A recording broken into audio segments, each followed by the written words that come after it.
दोस्तों, अगर आप भी भारत और इंग्लैंड के बीच खेली जा रही 5 मैचों की टेस्ट सीरीज के तीसरे टेस्ट मुकाबले के चौथे दिन का सबसे रोमांचक महामुकाबला देखने के बाद खुश हैं तो हमारी इस वीडियो को एक लाइक करना नहीं भूलिए। आज के हमारी इस वीडियो का लाइक टारगेट सिर्फ 400 लाइक है, तो दिल से एक लाइक जरूर कीजिए। दोस्तों, टेस्ट महामुकाबले के चौथे दिन आया जो रूट और बेन स्टोक्स के बल्लेबाजी का ऐसा तूफान कि भारत के खिलाफ मचा दिया हड़कंप।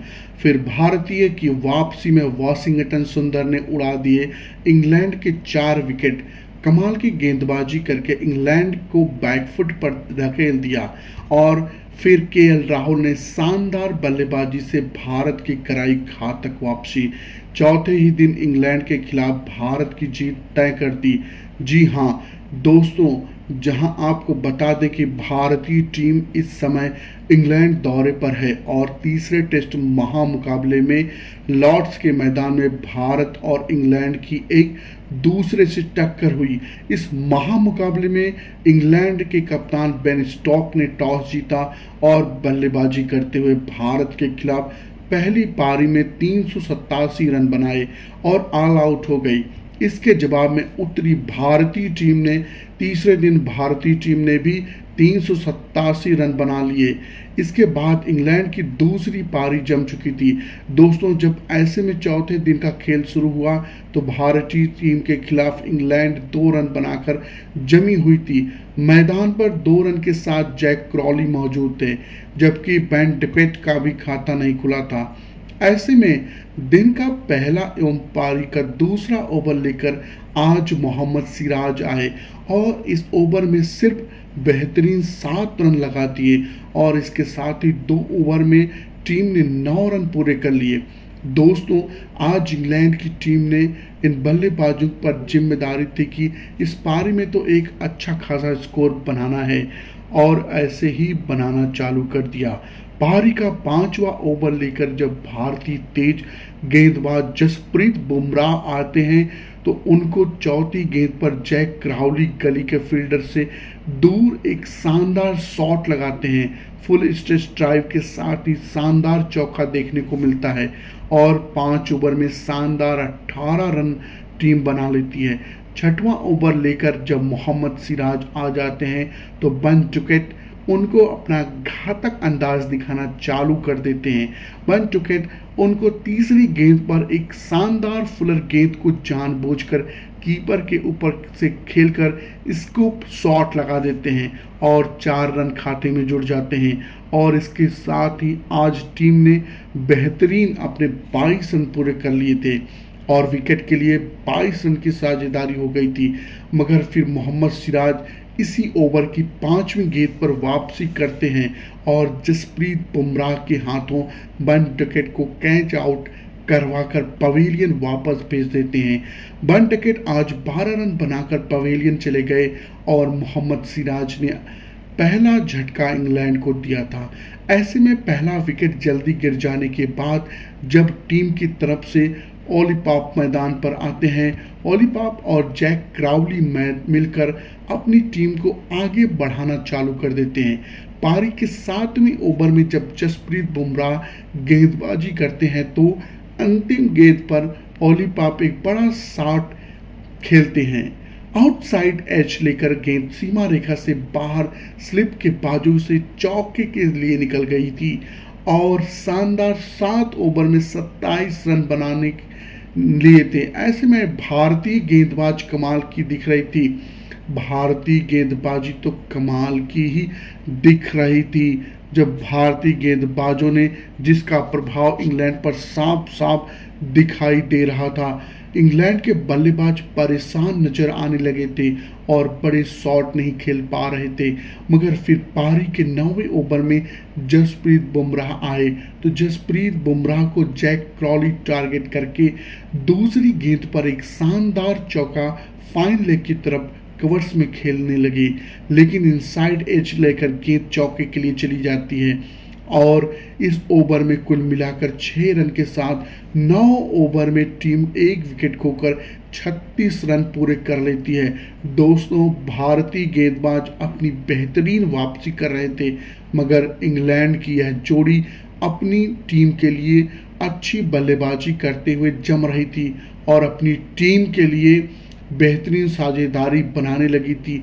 अब इन दोनों के बीच में एक बेहतरीन साझेदारी पनपती जा रही थी और टीम ने 42 रन बना लिए थे, मगर 12वें ओवर में मोहम्मद सिराज आकर ओली पाप को एलबीडब्ल्यू कर देते हैं और बेहतरीन रिव्यू लिया गया और भारतीय टीम की तरफ से इस रिव्यू में सफलता मिलती है और 4 रन बनाकर आज ओली पाप पवेलियन चले गए और 42 पर दूसरा बड़ा झटका इंग्लैंड को लगता है। और इसके बाद ड्रिंक्स ब्रेक हो जाता है। ड्रिंक ब्रेक के बाद जब मुकाबला शुरू होता है तो फिर जैक क्राउली का साथ देने के लिए जोर उठाते हैं, तो फिर 13वें ओवर लेकर नीतीश कुमार रेड्डी आते हैं, मगर 6वीं एक साधारण गेंद पर जो कि लेंथ में काफी छोटी थी, जैक क्राउली फुल शॉट लगाते हैं। मिड ऑन और मिड विकेट फील्डर के बीच से गेंद 4 रन के लिए निकल जाती है और टीम 48 रन पर पहुंच गई थी और देखते ही देखते इन्होंने टीम को 50 रन के पार पहुंचा दिया था, मगर फिर नीतीश कुमार रेड्डी 15वें ओवर में बेहतरीन वापसी करते हैं और जैक क्राउली को यह यशस्वी जायसवाल के हाथों चौथी गेंद पर कैच आउट करा देते हैं और आज ओपनर जैक क्राउली 22 रन बनाकर पवेलियन चले गए और 50 रन पर तीसरा बड़ा झटका इंग्लैंड को लगता है। अब इंग्लैंड की टीम 3 विकेट खो चुकी थी, मगर बाद अब हैरी ब्रुक अपनी टीम का साथ देने के लिए आते हैं। आज के शुरुआती दौर में भारतीय गेंदबाज ने कमाल की गेंदबाजी करके इंग्लैंड को रोके रखा था। कोई बड़े शॉट नहीं खेलने दे रहे थे। भारतीय कप्तान शुभमन गिल अपने गेंदबाजों से काफी प्रसन्न नजर आ रहे थे, तो वहीं पर अब इंग्लैंड के कप्तान बन स्टोक के माथे पर परेशानी की लकीरें साफ साफ दिखाई दे रही थी और इंग्लैंड की बल्लेबाजी अब बैकफुट पर आ चुकी थी। मगर फिर 17वें ओवर में नीतीश कुमार रेड्डी जब आते हैं तो हैरी ब्रुक उनको दूसरी गेंद पर एक शानदार शॉट खेलते हैं। ऑफ स्टंप बाहर डाली गई लेंथ में छोटी गेंद को कट शॉट के माध्यम से गैप में चौके के लिए भेज दिया जाता है और इस ओवर में बेहतरीन 5 रन के साथ 17 ओवर में टीम 3 विकेट खोकर 56 रन अपने पूरे कर लेती है। 18वें ओवर में तो गेंद आकाशदीप को जरूर टारगेट करते हैं और 5वीं गेंद पर पूरी तरीके से लीन करते हुए पॉइंट की ओर एक ड्राइव करते हैं और एक चौका देखने को मिलता है। अब भारतीय टीम के सामने इंग्लैंड की यह जोड़ी जमने लगी थी और जो रूट और हैरी ब्रुक के कंधों पर जिम्मेदारी आ गई थी। वह टीम को एक नई ऊंचाइयों की तरफ ले जाना चाहते थे, टीम को और अपने आप को एक साझेदारी देना चाहते थे, जिसकी वजह से 42 रन बना लिए थे। मगर 12वें ओवर में मोहम्मद सिराज आकर ओली पाप को एलबीडब्ल्यू आउट कर देते हैं।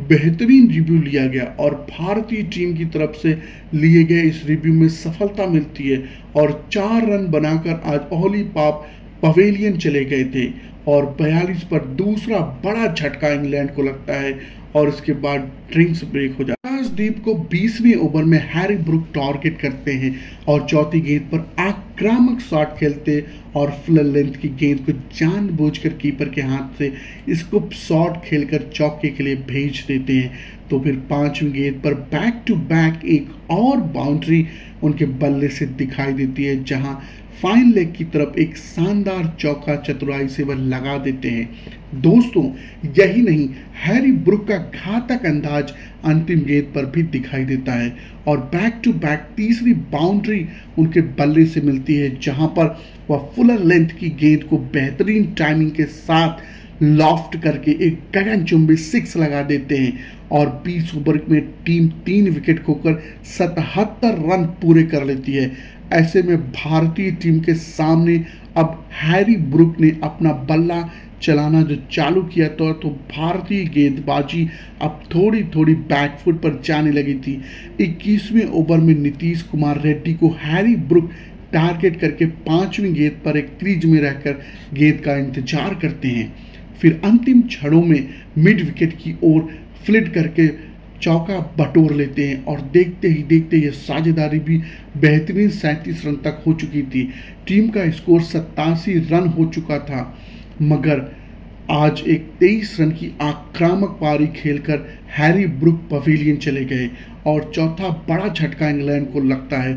4 बड़े विकेट खो जाने के बाद अब इंग्लैंड के कप्तान बेन स्टोक्स को मैदान पर आना पड़ता है और ऐसे में बेन स्टोक्स के कंधों पर जिम्मेदारी थी और अपनी टीम के जो शुरुआती विकेट जल्दी चले गए थे उसके बाद अब अपनी टीम को आगे बढ़ाएं और जो रूट का साथ दें। बेन स्टोक्स और जो रूट के बीच में एक साझेदारी बनना शुरू हो गई थी और भारतीय गेंदबाज के खिलाफ जब तक लंच का समय होता है 25 ओवर की समाप्ति के बाद भारतीय टीम के खिलाफ इंग्लैंड ने 98 रन भी 4 विकेट के नुकसान पर बना लिए थे। दोस्तों, इसके बाद जब मुकाबला शुरू होता है तो पारी का 27वां ओवर लेकर मोहम्मद सिराज आते हैं तो अंतिम गेंद पर बेन स्टोक्स से खूबसूरत शॉट लगाते हैं। ऑफ स्टंप के बाहर डाली गई लेंथ में छोटी गेंद को जगह बनाकर पॉइंट की ओर कट शॉट खेलकर चौके के लिए भेज देते हैं और इसके साथ ही अब 100 रन के आगे निकल चुकी थी और 4 विकेट खोकर 27 ओवर में 109 रन पूरे कर चुकी थी और इन दोनों ने मिलकर अपनी टीम को अब संभालना चालू कर दिया था। जो रूट जोगी पिछले महामुकाबले में शतक लगाकर आए थे उनके ऊपर जिम्मेदारी थी कि वह अपनी टीम को इस महामुकाबले में भी एक बड़ी पारी खेलकर सफलता दिलाएं, मगर इसके बाद भारतीय सदी हुई गेंदबाजी ने इंग्लैंड को बड़े शॉट खेलने का मौका नहीं दिया और बेहद लंबे समय तक अब एक और बाउंड्री नहीं मिल पाई। मगर ऐसे में 35वें ओवर में आखिरकार जसप्रीत बुमराह को बेन स्टोक्स का टारगेट करके तीसरी गेंद पर ऑफ स्टंप के बाहर डाली गई लेंथ में छोटी गेंद को जगह बनाकर पॉइंट की ओर शॉट खेलकर चौके के लिए भेजते हैं और बेहद लंबे समय के बाद एक और बाउंड्री आती है और 35 ओवर में टीम ने 4 विकेट खोकर 129 रन पूरे कर लिए थे। अब एक तरफ बेन स्टोक्स तो दूसरी तरफ जो रूट सदी हुई बल्लेबाजी कर रहे थे तो भारतीय गेंदबाज किसी भी तरीके से आज इंग्लैंड को रन बनाने का कोई भी मौका नहीं दे रहे थे और देखते ही देखते 42वें ओवर तक अपनी टीम को 150 के पार पहुंचा दिया था। मगर फिर जब टीम ने बेहतरीन 154 रन बना लिए थे और इन दोनों के बीच में एक 67 रन की विशाल साझेदारी पनप चुकी थी, फिर वाशिंगटन सुंदर आकर 43वें ओवर में भारतीय टीम को एक और सफलता दिलाते हैं। दरअसल वह चौथी गेंद पर जो रूट को बेहतरीन गेंद डालते हैं, जो रूट चकमा खा जाते हैं और क्लीन बोल्ड हो जाते हैं और इसके साथ ही जो रूट आज 40 रन बनाकर पवेलियन चले गए थे और वाशिंगटन सुंदर की ये सफलता के साथ ही इंग्लैंड आदि की टीम पवेलियन लौट गई और इसके बाद जेमी स्मिथ बेन स्टोक्स का साथ देने के लिए मैदान पर आते हैं और यहाँ से जेमी स्मिथ को एक बड़ी सफलता, बड़ी पारी खेलने की आवश्यकता थी, मगर वह कुछ खास नहीं कर पाए। दरअसल 47वें ओवर में वाशिंगटन सुंदर आकर जेमी स्मिथ को दूसरी गेंद पर शानदार क्लीन बोल्ड कर देते हैं और 8 रन बनाकर आज जेमी स्मिथ पवेलियन चले गए और बैकफुट पर अब इंग्लैंड की शानदार बल्लेबाजी आ चुकी थी और भारतीय गेंदबाज में वाशिंगटन सुंदर ने बैक टू बैक तो विकेट लेकर अब 49वें ओवर में वाशिंगटन सुंदर को टारगेट करके 5वीं पैड लाइन पर डाली गई गेंद को मिड विकेट की ओर फ्लिप करके गेंद में 4 रन के लिए गेंद को भेज देते हैं और इसके बाद जब टी का समय होता है 52वें ओवर की समाप्ति के बाद 6 विकेट के नुकसान पर 175 रन पूरी टीम ने बना लिए थे। और इसके बाद जब मुकाबला शुरू होता है तो फिर 55वें ओवर में वॉशिंगटन सुंदर को कप्तान बेन स्टोक्स पहली गेंद पर खूबसूरती से पूरी ताकत के साथ मिड विकेट की ओर स्विप करके एक चौका लगा देते हैं। लग रहा था बेन स्टोक्स अपनी पारी को संभाल लेंगे, मगर इसके बाद वॉशिंगटन सुंदर ने खतरनाक वापसी की और तीसरी गेंद पर बेन स्टोक्स को क्लीन बोल्ड कर दिया, पवेलियन की राह दिखा दी। कप्तान बेन स्टोक्स 33 रन बनाकर पवेलियन चले गए और 181 पर 7वां बड़ा झटका इंग्लैंड को लगता है। अब इंग्लैंड की टीम पूरी तरीके से बैकफुट पर थी और खुद बेन स्टोक्स परेशान नजर आते थे।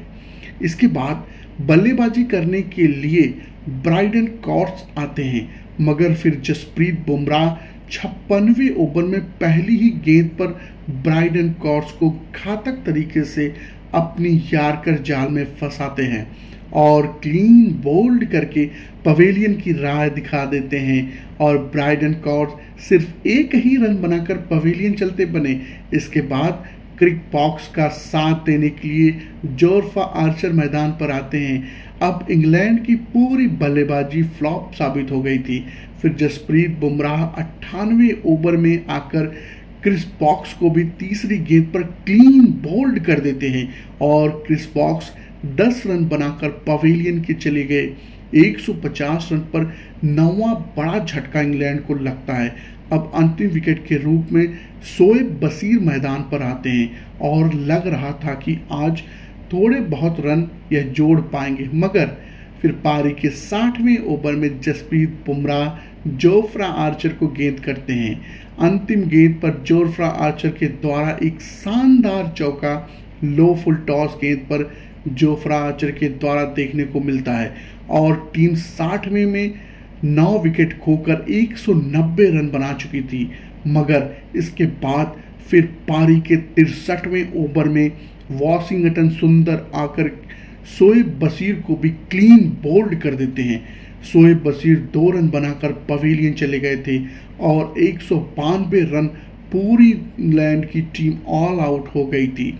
सिराज और जसप्रीत बुमराह के खाते में 2-2 विकेट रहे और नीतीश कुमार रेड्डी ने एक अहम विकेट चटकाया और इसके दम पर आज भारतीय टीम ने 192 रन पर इंग्लैंड को ऑल आउट करके दूसरी पारी में अब भारतीय टीम को जीतने के लिए सिर्फ 193 रन की दरकार थी। ऐसे में इसके जवाब में चौथे दिन ही भारतीय टीम की दूसरी पारी मैदान पर उतर गई और भारतीय टीम की तरफ से 2 घातक बल्लेबाज मैदान पर आए, जहां पर आज यशस्वी जायसवाल और केएल राहुल के कंधों पर अपनी टीम को एक विस्फोटक अंदाज में शुरुआत दिलाने की जिम्मेदारी थी। जहां पर पारी का पहला ओवर लेकर क्रिक बॉक्स आए मैदान पर। इस ओवर में कोई भी रन नहीं दिया। हालांकि इंग्लैंड की गेंदबाजी सधी हुई थी और ऐसे में भारतीय टीम को संभल कर खेलना था और इस छोटे स्कोर को आसानी से हासिल किया जा सकता था। दूसरा ओवर लेकर जब जोफ्रा आर्चर आते हैं तो लोकेश राहुल उनको टारगेट करके एक बेहतरीन दूसरी गेंद पर फाइन लेग की तरफ फ्लिप कर देते हैं और चौका लगा देते हैं और साथ ही वह अपना टीम का चौके के साथ खाता खोलते हैं। मगर इसी ओवर में आज भारतीय टीम को सबसे खतरनाक झटका लगता है। यशस्वी जायसवाल और जोफ्रा आर्चर चौथी गेंद पर जेमी स्मिथ के हाथों कैच आउट करा देते हैं और जायसवाल आज बिना खाता खोले ही पवेलियन लौट गए थे। भारतीय टीम ने 5 रन की स्कोर पर दूसरे ही ओवर में पहला बड़ा झटका खा लिया था। ऐसे में भारतीय टीम की खराब शुरुआत को देखकर आज बेन स्टोक्स खुश नजर आए, मगर इसके बाद बल्लेबाजी करने के लिए करुण नायर को मैदान पर भेजा जाता है। आज भारतीय टीम को संभल कर खेलने की जरूरत थी क्योंकि 5वां पूरा दिन पड़ा हुआ है। ऐसे में भारतीय टीम आसानी से जीत सकती थी, मगर फिर बारी का 5वां ओवर लेकर जब क्रिक बॉक्स आए तो लोकेश राहुल यहां से अपना घातक बल्ला चलाना चालू कर देते हैं। गुड लेंथ में पटकी गई चौथी गेंद को बैकफुट से डीप कवर्स की ओर शॉट खेलकर चौके के लिए भेज दिया जाता है। 5वीं गेंद पर back to back Lokesh Rahul अपने बल्ले से एक और बाउंड्री बटोरते हैं। गेंद को पूरी ताकत से लीन करते हुए पॉइंट की ओर ड्राइव करके चौका लगा देते हैं और 2 चौके के साथ इस ओवर में 8 रन के साथ 5 ओवर में टीम 17 रन 1 विकेट को नुकसान पर बना चुकी थी। फिर इसके बाद तो 6वें ओवर में करुण नायर अपना घातक अंदाज दिखाना चालू करते हैं और जोफ्रा आर्चर को पहली ही गेंद पर शानदार ड्राइव करके गैप में 4 रन के लिए गेंद को भेज देते हैं। इसके बाद चौथी गेंद पर लोकेश राहुल कवर ड्राइव लगाते हैं और इसके साथ ही अंजाम के रूप में 4 रन मिलते हैं। इस ओवर में 9 रन के साथ 6 ओवर में टीम 1 विकेट और 26 रन बना चुकी थी। पारी का 10वां ओवर लेकर जब कप्तान बन स्टोक आते हैं, लोकेश राहुल हाथ से खतरनाक प्लेसमेंट करते थर्ड मैन की ओर गाइड करके पहली गेंद पर चौके के लिए गेंद को भेज देते हैं और 10 ओवर में टीम 35 रन 1 विकेट के नुकसान पर बना चुकी है। ऐसे में भारतीय टीम खतरनाक बल्लेबाजी करते हुए नजर आई और आज लोकेश राहुल और नायर ने जिस तरीके की साझेदारी बनाई ना वह कमाल की रही, जिसके दम पर आज भारतीय टीम की जीत तो आज से शुरू से ही नजर आने लगी थी। मगर फिर ब्राइडन कॉर्स आकर 13वें ओवर में भारतीय टीम को तगड़ा झटका देते हैं और करुण नायर को एलबीडब्ल्यू आउट करके पवेलियन की राह दिखाते हैं और करुण नायर ने अंपायर के निर्देश का भी वेट नहीं किया और सीधे चलते बने और ऐसे में करुण नायर आज 14 रन बनाकर पवेलियन चले गए और 41 पर दूसरा बड़ा झटका आज भारतीय टीम को लगता है। इसके बाद बल्लेबाजी करने के लिए कप्तान शुभमन गिल आते हैं तो दूसरी तरफ से खतरनाक बल्लेबाजी कर रहे लोकेश राहुल अपनी बल्लेबाजी का अंदाज नहीं बदलते और 14वें ओवर में बेन स्टोक को पहली गेंद पर फ्लिप शॉट लगाकर फाइन लेग की बाउंड्री की तरफ एक चौका लगा देते हैं और इसके साथ ही टीम 14वें ओवर में 47 रन बना चुकी थी। कप्तान शुभमन गिल यहां से अपना बल्ला खोलना चालू कर देते हैं। दोस्तों 15वें ओवर में जब ब्राइडन कॉर्स आते हैं तो शुभमन गिल चौथी गेंद पर कोई ताकत का इस्तेमाल नहीं करते और बैकफुट से पुश करके चौके के लिए भेज देते हैं। ऐसे में शुभमन गिल भी अब जम चुके थे और दोनों ने मिलकर अपनी टीम को बेहतरीन 53 रन तक पहुंचा दिया था। मगर फिर 6वीं गेंद पर ब्राइडन कॉर्स आकर शुभमन गिल को एलबीडब्ल्यू आउट करके पवेलियन की राह दिखा देते हैं और 6 रन बनाकर कप्तान शुभमन गिल पवेलियन चलते बने। ऐसे में भारतीय टीम का तीसरा बड़ा झटका सिर्फ 53 रन पर चला गया। ऐसे में आज नाइट वॉचमैन के रूप में आकाशदीप को मैदान पर भेजा जाता है और आकाशदीप सिंह और लोकेश राहुल अपनी टीम को संभालते हुए नजर आए थे और टीम के दिन के अंतिम क्षणों में भारतीय टीम को अब कोई विकेट नहीं गिराना था। मगर पारी का जब 18वां ओवर लेकर बेन स्टोक आए तो बेन स्टोक ने आकाशदीप को चौथी गेंद पर क्लीन बोल्ड कर दिया और 1 रन बनाकर आज आकाशदीप सिंह पवेलियन चले गए और ऐसे में चौथे दिन का खेल समाप्त हो चुका है और भारतीय टीम ने अब 58 रन 4 विकेट के नुकसान पर बना लिए। अब 5वें दिन भारतीय टीम के हाथ में 6 विकेट हैं और भारतीय टीम को जीत के लिए सिर्फ 135 रन और बनाने की जरूरत है। केएल राहुल मैदान पर नाबाद जमे हैं और ऐसे में वह भी अपनी अर्धशतक की तरफ बढ़ रहे हैं। भारतीय टीम की तरफ से अभी अच्छी खासी बल्लेबाजी मौजूद है तो ऐसे में उम्मीद लगाई जा रही है कि अंतिम दिन भारतीय टीम जीत सकती है। मगर चौथे दिन के खेल के सबसे बड़े हीरो साबित हुए वाशिंगटन सुंदर, जिन्होंने 4 अहम विकेट झटका। इंग्लैंड को बैकफुट पर कर दिया, जबकि मोहम्मद सिराज और बुमराह ने भी सदी हुई गेंदबाजी की। ऐसे में वाशिंगटन सुंदर की शानदार गेंदबाजी को अब 10 में से कितने अंक देंगे, कमेंट करके जरूर बताइए। अगर नए हैं तो चैनल को सब्सक्राइब जरूर कीजिएगा। धन्यवाद।